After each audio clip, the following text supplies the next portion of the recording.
Hey everybody, this is herculespetix, founder, curator, docent, and gift shop employee of the herculespetix Academy of Comic Book Studies. Tonight, we're going to look at Two-Fisted Tales number 9, continuing our look at this amazing EC war comic. The banner is back to War and Fighting Men. Russ Cochran, or Diamond, starts doing this. Well, they did last issue, I forgot to mention it. They start doing these stupid titles on top. Like last time it was bad 1950s EC Comics, objectable 1950s EC Comics. It was kind of goofy. I think they were trying to appeal to the Generation X, extreme generation of the 90s. But this is a very special issue, guys. It says right there, special issue, see? A document of the action at the Changjin Reservoir. Changjin Reservoir. Now, all 4 stories in here, even though they're drawn by different artists, they're all written by Harvey Kurtzman. They all tell like one story. So it's almost like a graphic novella. And the most remarkable thing about this is all of this incident happened just a year before. I don't know if there's any war comic that ever did that. Told some real history, that current even, just a year ago. This happened in the Korean War. We're in like basically 1952 now, in the Two-Fisted Tales chronology. So it's kind of amazing that Harvey Kurtzman did that. I'm amazed that this didn't get more attention in the press. You'd think adults would be like, I want to read that. I'm interested in what's going on in Korea. It's almost like Joe Sacco's stuff. Like wow, you could get actual valuable information and then get a sense of what it was like to be there. Once again, we have a beautifully colored Harvey Kurtzman drawing for the cover. This is I think the only Two-Fisted Tales that has a joke on the cover. He's saying, this Marine is saying, some say us Marines retreated from the Changjin Reservoir. Heck, we didn't retreat. We just advanced in another direction. It's kind of a joke. But once again, just so simple, Harvey Kurtzman's drawings, and so effective. So here we go. We start off with The Trap. Now, this is the first time John Severin draws solo, at least in this title. And Harvey Kurtzman starts off, a year ago, just 1 year ago. How many of you remember what happened at the Changjin Reservoir? This is part 1. So we're smack in the middle of Korean combat. This guy gets shot, an American. They call for a medic, but then they realize he's dead. I love John Severin so much. I gotta say, I think I like John Severin without Bill Elder. They're such a good team. The art's amazing. Later on, we're gonna see another story by that partnership, and it's gorgeous. But something about Severin, man, just I always love this guy. So they're making their way through this very dangerous situation. Mortars are being fired. And there's this one guy here. All he's doing is complaining. He's like, the sergeant doesn't know, what he's doing. He hasn't been keeping up on what's going on. And he's basically being an armchair general. He's like, I don't see why we don't just sweep down. This is no time to rest. We could cut off the whole Korean army.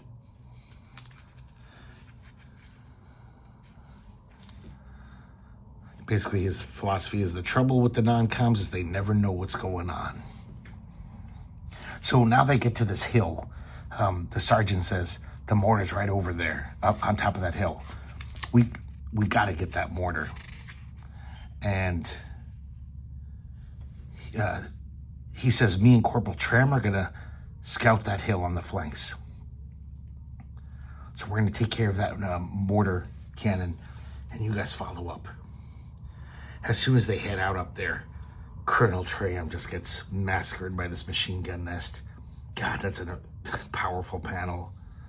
So different than anything in Sergeant Rock, the other war comics, mainstream war comics. Like that looks really, that's rated R violence if it was a movie. Look at Severin's using like the craft tint, Zipatone. It's got this beautiful texture to it, this story.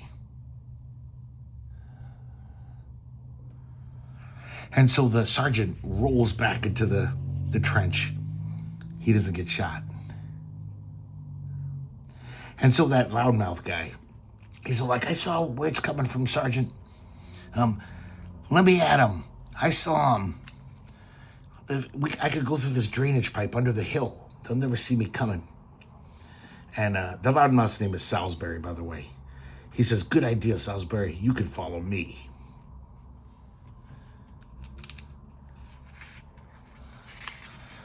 And so they get out of this pipe, and they're about to attack. The sergeant says, wait, let's wait a while. And of course, Salisbury's just like, wait, I'm not going to wait. And he starts running. The sergeant starts firing to give him cover fire. And Salisbury just starts tearing into these North Koreans. He's like a one-man army corps here. He's like, now I'll get the machine gun. This whole time, you barely notice. We hear a little pow here. He was shot. I guess he's just running on pure adrenaline. Because I don't even think he knows he's shot. So he pulls out a grenade and throws it at the machine gun nest and blows it up. I know I keep saying this, but I just love this whole effect of just doing them monochromatic whenever it's violence. It really just like pops. Some of these faces, I don't even look like Severin to me. I don't think he's settled into his like pure style. A lot of the faces do, but these two, I wouldn't even think that was Severin. So Salisbury yells down to his buddies, says, come on, we got him on the run. And the whole mortar squad is running away. And so the Americans just pick them off. It's a massacre. Once again, 4 silent panels of just violence, no words, no word balloons. So the sergeant says, okay, guys, relax. They're all dead. And Salisbury, of course, is like, relax. Now's the time to move. We got him on the run. Don't you know what's going on, Sergeant? And the sergeant's saying, pipe down, Salisbury. And then a messenger comes and says, Sergeant, we just got word from down the line. We're pulling out. The whole 1st Marine Division is pulling out. We're trapped. The whole army is cut off. Thousands of Chinese in the rear. And the sergeant says, you still got that war all figured out, Salisbury? Just remember one thing. From where we sit, we never know what's going on. About face, everyone, we're going back. And so they withdrew to hopefully hook up with some other American divisions. So now we have Jack Davis booted out of the main position. He's doing the second story this time for the first time in 4 or 5 issues. This one's called Haguru-ri. So this is December 3rd, 1950 now. And once again, Harvey Kurtzman says, where were you last year? Probably sitting in front of a nice, cozy fireplace. But in Korea, it was 23 below zero. And the Marines were plodding down the icy roads to Haguru-ri.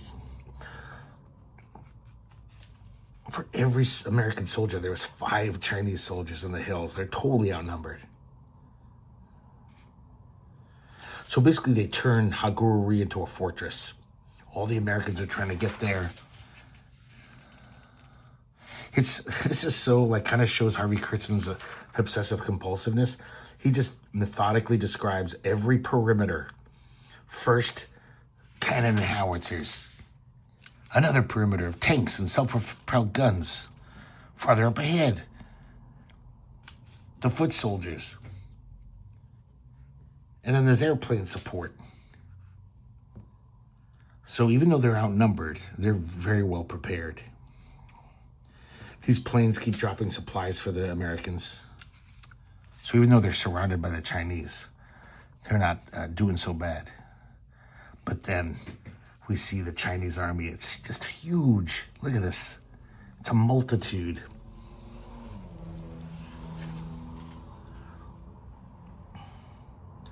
They do make it sound like the Chinese aren't as well equipped. They've got all kinds of crazy guns, like a Czech rifle, Jap Arisakas, Australian Sten guns, Russian Spagans, even American Tommy guns.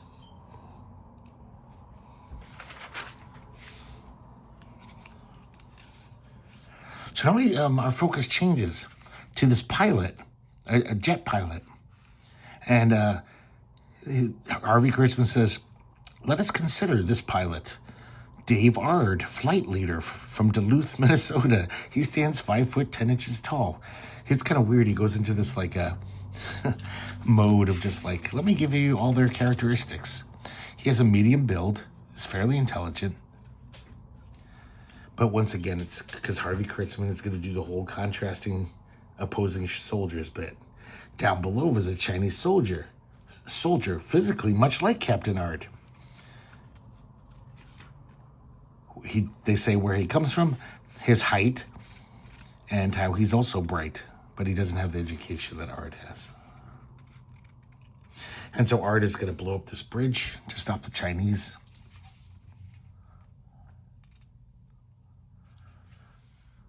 I kind of like this, just cinematic, very barely changing anything, just a few seconds pass in between each panel.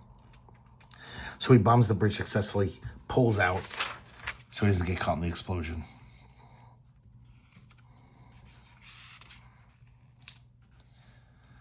The soldiers shoot at the plane, but it's ridiculous. It's way too late. The plane's way too fast.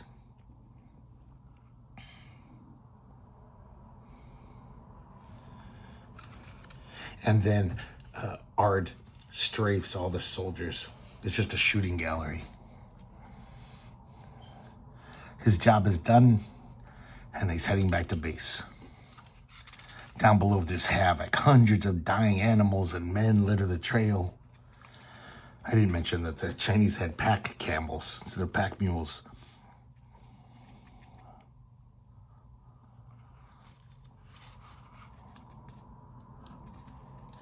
And in this way, the planes held the Chinese at bay. Kurtzman says that it becomes clear that a modern machine controlled by one single man can do much more work than an equal man under primitive conditions. So, one guy in a fighter jet can take out like 200 soldiers.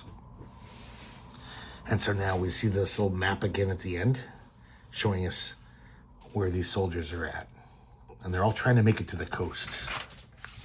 We got letter page, we got a story by someone unknown, but the drawing is by Harvey Kurtzman. I've been remiss. I think Harvey Kurtzman has done a lot of these little illustrations. Some of them are so slight as to maybe not even warrant a mention, like just a leaf or something. But you can totally tell that's Kurtzman. Page of Fine Arts. That kid's pretty good. So now we have Link Up. And this is the Severin Elder art team once again. So now it's a week later.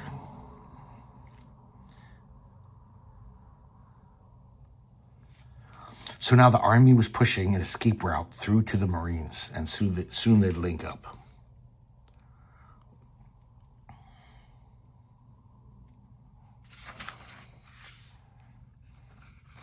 So now we meet this one old guy. He's griping. He's like, God damn it, it's so freaking cold here. My canteen is frozen over. I can't even get water out of it. When the heck are we going home? I want to take a bath. He's just whining, seeing how he just wants to go home.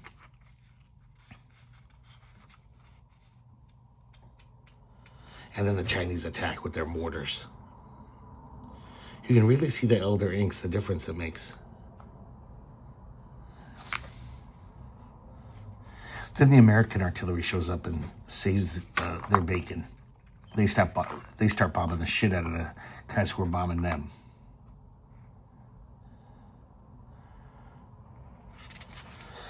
And so then it's so dark out they can't see anything. So they're looking over their trench and they're saying, is anyone out there?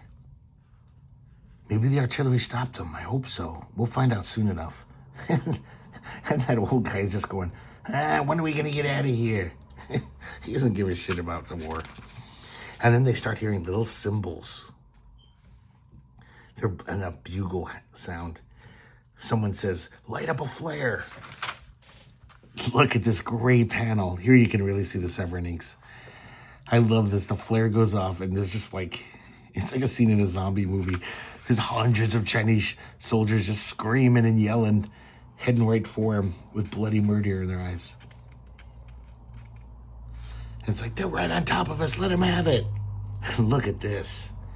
Just so intense, the violence going on here. Like in a movie, this would be like just quick cuts, you know, quick edits.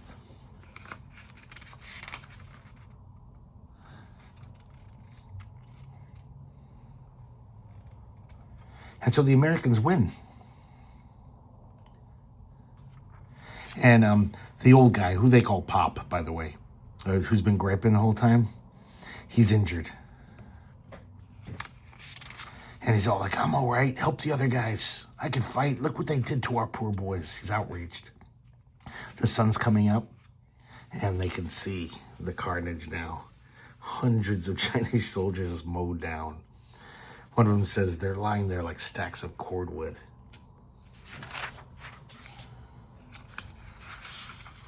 So now the reinforcements arrive.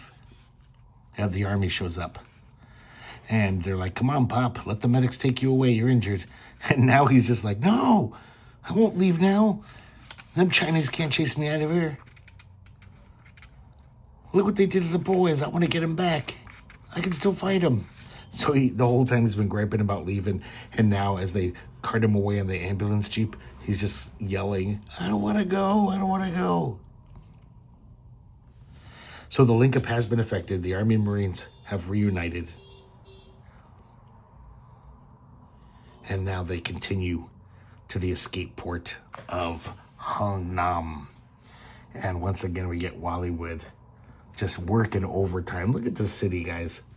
Take a minute to look at. He draws every freaking little building, even the bushes between the buildings. It's nuts. Every ship. So now it's December 20th, 10 days later. The grand evacuation was winding up.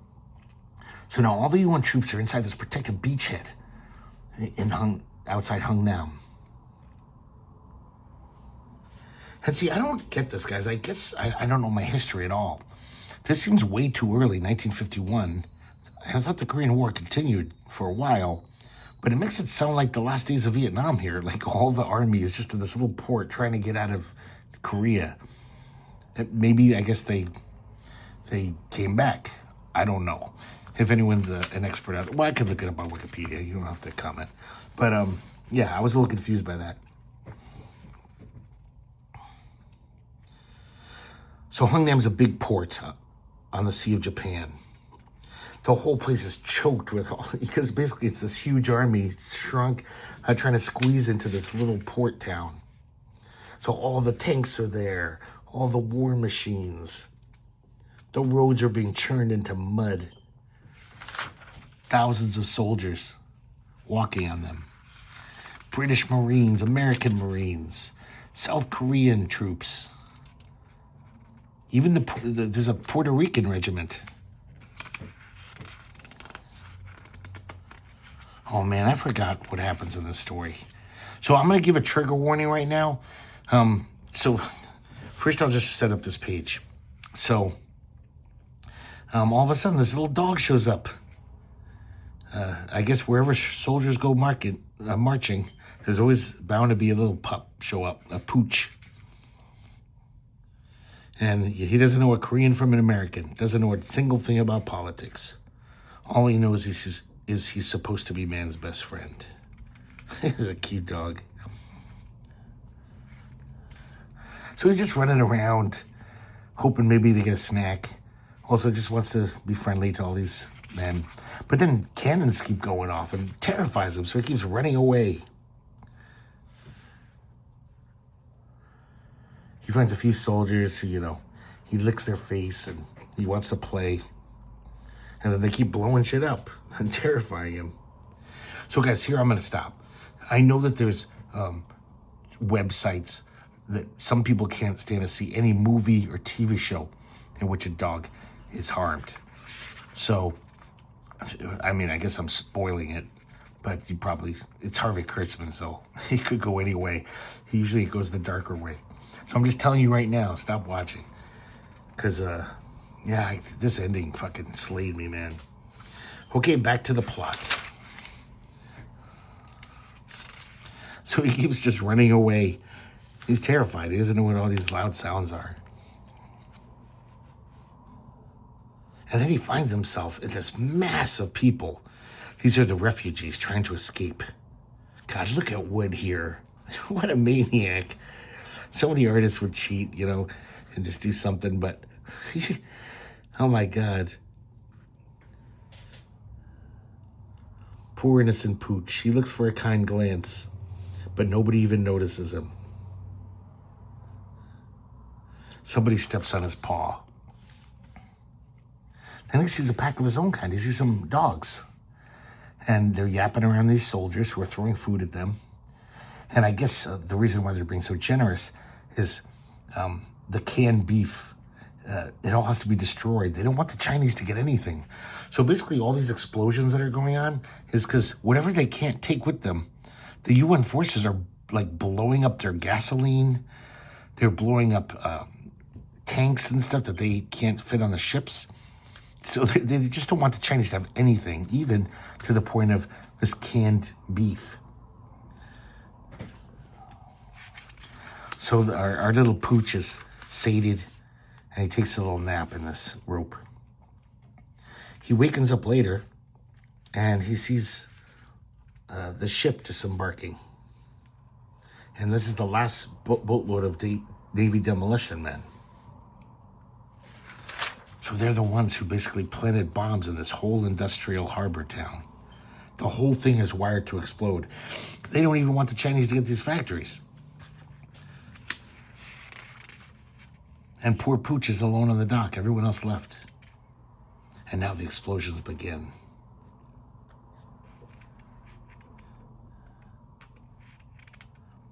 Finally, a master switch is thrown, and the whole waterfront just soars into the sky in a rebellion of gravity, and it all comes down in the water.